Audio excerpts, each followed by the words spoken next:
Good morning. आप सब बहुत प्यारे बच्चे हैं और बहुत अच्छे हैं, है ना?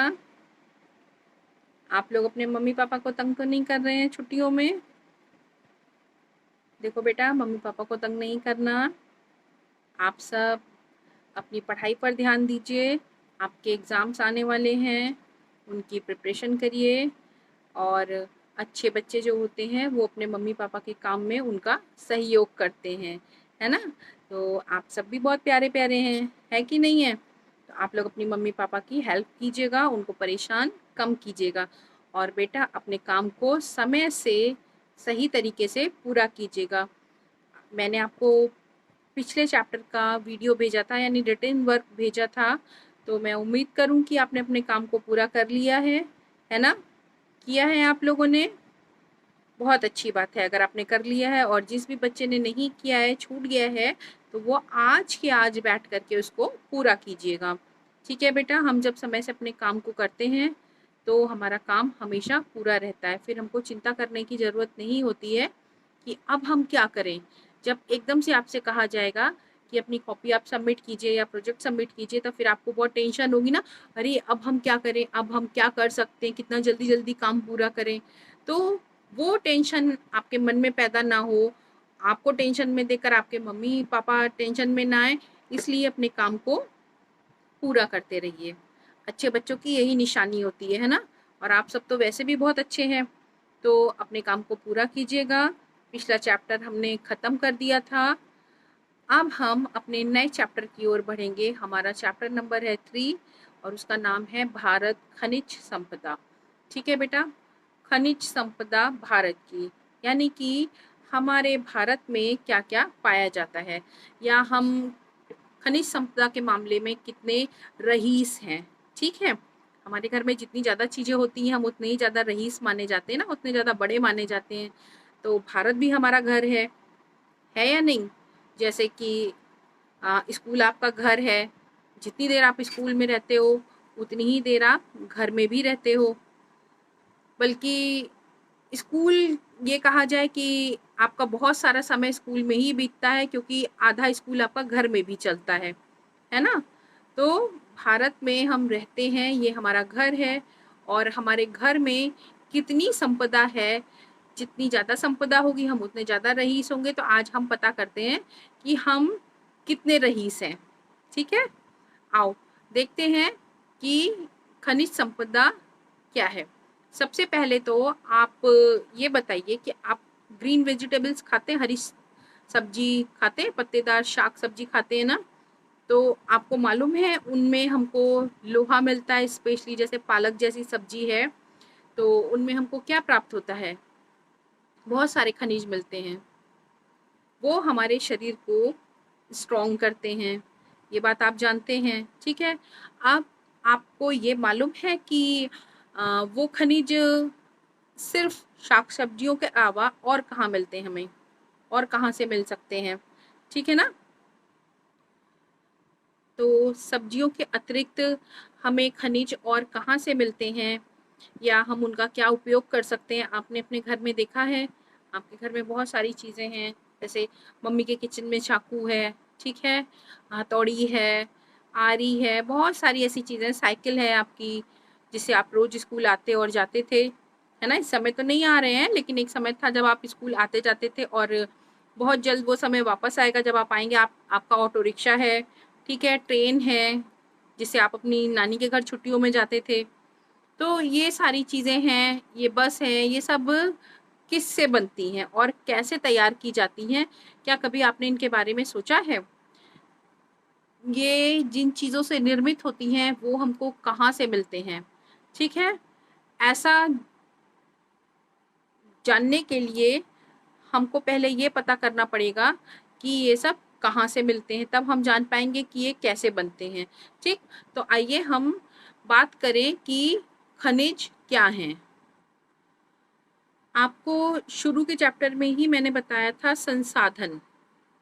संसाधन, प्राकृतिक संसाधन भी बताए थे, वो संसाधन जो कि हमें प्रकृति से मिलते हैं।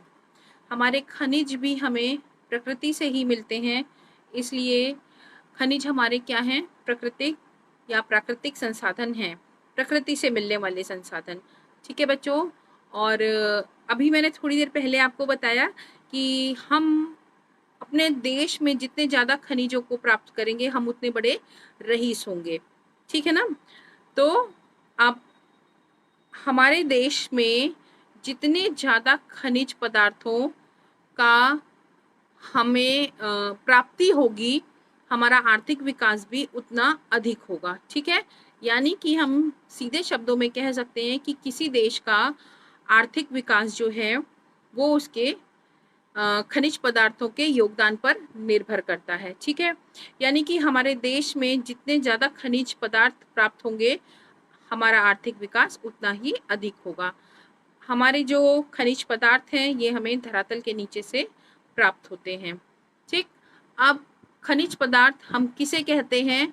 छोटी सी डेफिनेशन में हम समझेंगे कि वो पदार्थ जिनको कि हम जमीन के नीचे से खोद कर निकालते हैं उनको हम क्या कहते हैं? खनिज पदार्थ कहते हैं। क्या कहते हैं? खनिज पदार्थ। वो पदार्थ यानी वो वस्तुएं, वो सामान जिनको कि हम जमीन को खोद के, धरातल को खोद करके निकालते हैं, वो उनकी जिन हमको प्राप्ति होती है उनको हम खनिज पदार्थ कहते हैं। ठीक है। ये तो हो गए हमारे खनिज पदार्थ किसे कहते हैं। तो खनिज पदार्थ धरातल को खोदकर निकाले जाने वाले पदार्थों को खनिज पदार्थ कहा जाता है। अब जहां से हम इन पदार्थों को निकालते हैं, ठीक है बच्चों, खनिज पदार्थों को जहां से हम निकालते हैं उनको हम क्या कहते हैं? खान कहते हैं। क्या कहते हैं? खान। जहां से हम इन वस्तुओं को या इन पदार्थों को निकालते हैं हम उनको खान कहते हैं। ठीक है।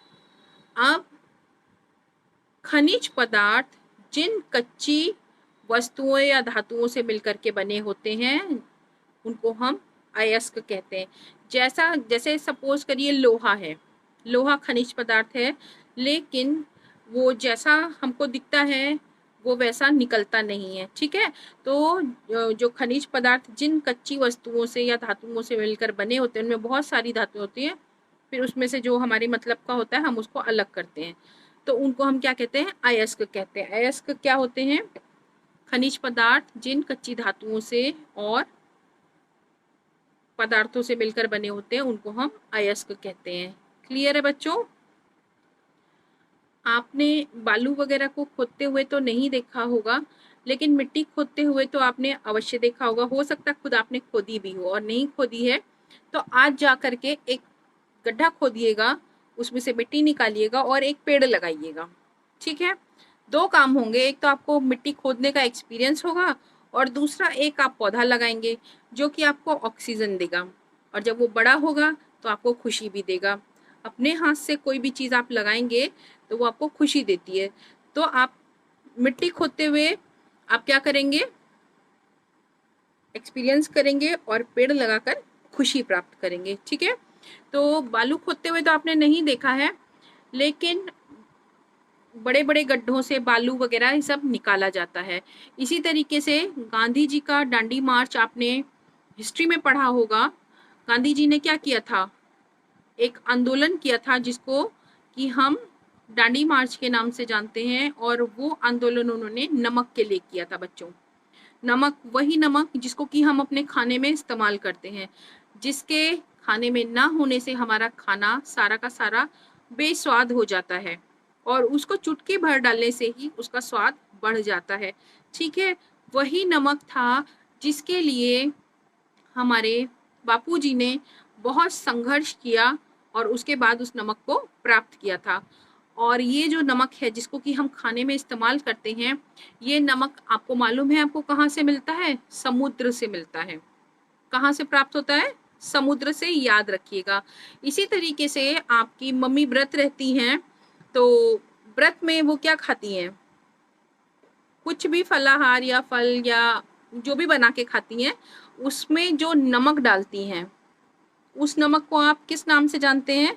सेंधा नमक के नाम से जानते हैं। ठीक है। जो नमक मैंने अभी बताया जिसको कि हम समुद्र से प्राप्त करते हैं, वो दूसरा नमक होता है वो समुद्र में मिलता है, और जिसको आपकी मम्मी अपने व्रत के खाने में, उपवास के खाने में डाल के खाती हैं, वो नमक सेंधा नमक होता है। और आपको मालूम है वो नमक हमको कहाँ से मिलता है? वो नमक हमको चट्टानों से मिलता है। ठीक है बच्चों। इसी तरीके से आपके चाकू, पेचकस, साइकिल जिनकी अभी हमने बात की, आपका बस है, ऑटो रिक्शा है, ये सारी चीज़ें किस चीज़ से बनती हैं? लोहे से। अब ये जो चीज़ें हैं लौह खनिज से बनती हैं। ये सारी चीज़ें भी हमें चट्टानों से, धरातल से प्राप्त होती हैं। ठीक है। ये सारे हमारे क्या हैं? खनिज हैं। क्या हैं? खनिज। चाहे वो नमक हो, चाहे लोहा हो, चाहे कोई और पदार्थ हो, ये सब क्या है? खनिज हैं। अब खनिज कितने प्रकार के होते हैं? दो तरह के। खनिज दो तरह के होते हैं, एक धात्विक खनिज और एक अधात्विक खनिज। दो तरह के होते हैं, याद रखिएगा। पहला धात्विक खनिज और दूसरा अधात्विक खनिज। धात्विक खनिज वो होते हैं जिनमें धातुएं प्राप्त होती हैं। ठीक है। जैसे आपके लोहा, तावा, सोना, चांदी, ये सारी क्या चीजें हैं? धातुएं हैं। तो इनके आधार पर हम इन खनिजों को धात्विक खनिज कहते हैं। दूसरा हमारा है अधात्विक, वो खनिज जिनमें हमें धातुओं की मात्रा नहीं मिलती है, धातु नहीं प्राप्त होती है, उनको हम अधात्विक खनिज कहते हैं। जैसे आपका कोयला है, खनिज तेल है, गंधक है, ठीक है, अब्रक है, ये सारी चीजें कैसी हैं? अधात्विक खनिज हैं। तो बच्चों, खनिज हमारे दो तरह के हो गए, एक धात्विक खनिज और एक अधात्विक खनिज। अभी मैंने आपको बताया कि जैसे जो धात्विक खनिज हैं, लोहा है, तांबा है, तो अब हम यहाँ लोहे की बात करते हैं कि लोहा हमारे किस किस काम में आता है। तो लोहे को आप जानते ही हैं, लोहे से हमारी बड़ी बड़ी मशीनें बनती हैं, रेल के इंजन बनते हैं, डिब्बे बनते हैं, और किसी भी उद्योग में, किसी भी मशीनरी की जिसकी भी हमको आवश्यकता होती है, वो सारी मशीनें हम लोहे से ही निर्मित करते हैं। ठीक है। अब लोहा हमारे किन किन राज्यों में पाया जाता है? उनमें हमारे मुख्य हैं झारखंड, उड़ीसा, तमिलनाडु, महाराष्ट्र, कर्नाटक, मध्य प्रदेश आदि। ठीक है बच्चों, ये आपको याद करने पड़ेंगे कि ये हमारी धात्विक और अधात्विक जो हमारे खनिज हैं वो किन राज्यों में मिलते हैं, और उनसे हमें किस तरीके से हम अपनी आवश्यकता की वस्तुओं को बना सकते हैं, या वो हमारे किस काम में आते हैं। तो लोहा हमारे कलपुर्जे, मशीनरी, ये सारी चीज़ें बनाने में काम आता है। इसके अलावा तावा है। तावा हमारा राजस्थान, झारखंड, मध्य प्रदेश, कर्नाटक आदि राज्यों में पाया जाता है। ठीक है। ये हमारे बिजली के तारों को, बर्तनों को, मुद्राओं को, पुराने ज़माने में मुद्राएं बनती थी। ठीक है। मुद्रा में मतलब कि पैसा। क्लियर है? मुद्रा मतलब कि पैसा। ठीक। और कुछ मशीनें भी तांबे से बनाई जाती हैं। तो तांबा हमारा इन सारी चीज़ों में काम आता है। इसके अलावा एल्यूमिनियम है। एल्यूमिनियम हमारा उड़ीसा, गुजरात, महाराष्ट्र, छत्तीसगढ़, मध्य प्रदेश, गोवा आदि राज्यों में पाया जाता है, और इसका उपयोग हम बिजली के तारों को बनाने में करते हैं। जैसे तांबे का उपयोग हम बिजली के तारों को बनाने में करते हैं, उसके अलावा इसका उपयोग हम वायुयानों को बनाने में भी करते हैं। इसके अलावा हमारा अगला जो हमारा धात्विक खनिज पदार्थ है वो है मैग्नीज।